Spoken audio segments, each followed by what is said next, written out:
Selamat sore Pak Nugroho, selaku dosen pembimbing mata kuliah Perekonomian Indonesia dan teman-teman. Saya di sini ingin mempresentasikan industri pertanian. Sebelumnya saya akan perkenalkan diri. Saya Dilan Septurera dari Prodi Ekonomi 2019, nomor induk 1923 14022, ingin mempresentasikan tentang industri perekonomian. Saya berada di area persawahan daerah Sumber Agung, Kecamatan Muigan, Sleman, daerah istimewa Yogyakarta. Kegiatan yang ada di sini diantaranya adalah menanam padi, terus mencangkul, terus ada juga yang membajak sawah, dan ada juga yang memberi pupuk. Agroindustri atau sering disebut dengan pertanian industri merupakan suatu rangkaian kegiatan produksi bahan baku, pengelolaan, dan pemasaran. Indonesia adalah negara yang diberkahi sumber daya alam yang tidak ada habisnya. Dari keindahan alam untuk pariwisata hingga hasil alamnya. Yang unik salah satunya berasal dari pertanian. Seperti yang dapat dibuktikan pada 4 abad silam bahwa Indonesia dijajah oleh negara-negara barat. Negara-negara barat datang ke sini untuk keperluan mengambil hasil pertanian Indonesia. Hal tersebut dapat dibuktikan karena banyaknya peninggalan-peninggalan sejarah. Dapat dibuktikan juga bahwa Indonesia sangat berpotensi dalam hal pertanian. Kemudian masyarakatnya juga yang sudah melekat dengan pertanian. Sektor pertanian pada saat itu menjadi andalan atau sering disebut leading sector. Dalam perekonomian nasional, industri pertanian ini sangat mempengaruhi terhadap perekonomian nasional. Kemudian sektor pertanian juga menjadi andalan penciptaan lapangan pekerjaan yang dalam jumlah yang cukup besar dibandingkan dengan sektor-sektor industri lainnya. Hal ini juga menjadikan peluang sektor pertanian dalam pengaruhnya terhadap perekonomian Indonesia, seperti untuk ekspor dan lain-lain.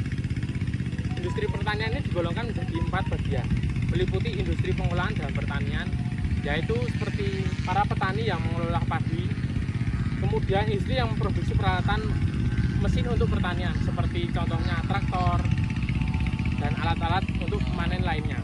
Kemudian industri input untuk pertanian. Dalam aspek industri pertanian, industri memproduksi sebuah input yang digunakan untuk pertanian. Contohnya adalah pupuk, terus ada pestisida, fungisida yang digunakan untuk menggemburkan tanah atau menyuburkan tanaman pertanian. Kemudian juga ada industri jasa pertanian. Industri ini memiliki proses bisnis yang bergerak di bidang jasa membantu petani. Contohnya adalah perusahaan konsultan petani, kemudian juga penyalur beras seperti PT Bulog. Kemudian prospek dalam pertanian saya akan tampilkan dalam bentuk tabel grafik data. Yang pertama, 10 komoditas pertanian yang paling banyak diproduksi di Indonesia. Yang pertama pada tahun 2020. Yang pertama yaitu kelapa sawit. Kelapa sawit diproduksi dalam kurun produksi tahun 2020 berhasil diproduksi dalam jumlah 266 juta ton. Kemudian yang kedua ada padi. Padi di Indonesia dalam kurun waktu setahun dapat diproduksi sejumlah 46 juta, 56 juta ton per tahun. Kemudian yang ketiga ada beras, kemudian tebu, jagung, singkong, kelapa, pisang, telur, dan daging ayam. Dari 10 tadi, hasil pertanian yang berasal dari hewani hanya yang masuk hanya telur ayam dan daging ayam, yaitu sebesar kurang dari 10 juta ton.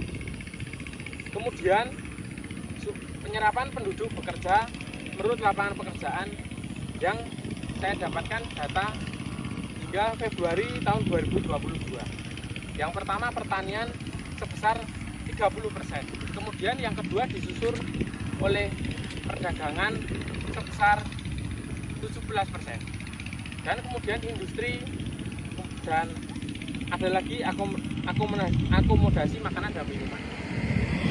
Kemudian ada juga konstruksi jasa pendidikan, jasa lainnya. Penyerapan penduduk bekerja menurut lapangan pekerjaan ini didominan besar oleh pertanian. Hal tersebut menandakan bahwa pertanian di Indonesia masih sangat tinggi penyerapan tenaga kerja. Kemudian saya juga akan membahas tentang yang ada di sekitar saya. Produktivitas padi pada tahun 2018 sampai tahun 2021. Pada tahun 2018, produktivitas padi sebesar 52,03 kuintal per hektar pada tahun 2018. Kemudian pada tahun 2019 sempat mengalami sedikit penurunan, yaitu di angka 51,14 kuintal per hektar. Dan kemudian pada tahun 2020 mengalami sedikit kenaikan, yaitu sebesar 51,28 kuintal per hektar. Dan pada tahun 2021 mengalami kenaikan namun tidak signifikan, yaitu sebesar 52,26 kuintal per hektar. Dan kemudian produksi beras pada kurun 2018 hingga tahun 2021 dapat dilihat pada grafik tab di samping saya ini.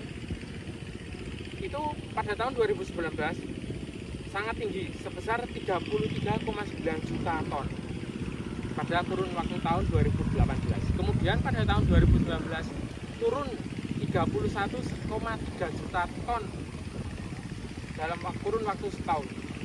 Hal tersebut mengalami penurunan yang lumayan signifikan. Dan pada tahun 2020 mengalami sedikit kenaikan sebesar 0,2 juta, yaitu menjadikan totalnya 31,5 juta ton dalam waktu tahun kurun setahun pada tahun 2020. Kemudian pada tahun 2021 sedikit mengalami penurunan, yaitu sebesar 0,1 juta, yaitu sebesar angka total sebesar 31,4 juta ton dalam waktu kurun 2020. Kemudian saya akan melanjutkan tentang pembahasan tentang tantangan di industri pertanian. Yang pertama, sumber daya manusia. Faktanya, sumber daya manusia ini menjadikan tantangan karena sebagian masyarakat Indonesia yang terjun dalam dunia pertanian setelah riset itu menunjukkan angka pada umuran di atas 40 tahun. Hal tersebut membuktikan bahwa kaum muda merasa industri pertanian ini sangat kurang. Jadi sebagian besar pemuda di Indonesia kurang meminati industri pertanian. Walaupun sudah dapat dilihat bahwa industri pertanian ini prospeknya sangat bagus untuk berkembang. Kemudian SDM yang pendidikannya cukup rendah sehingga kurang dalam dapat memanfaatkan teknologi.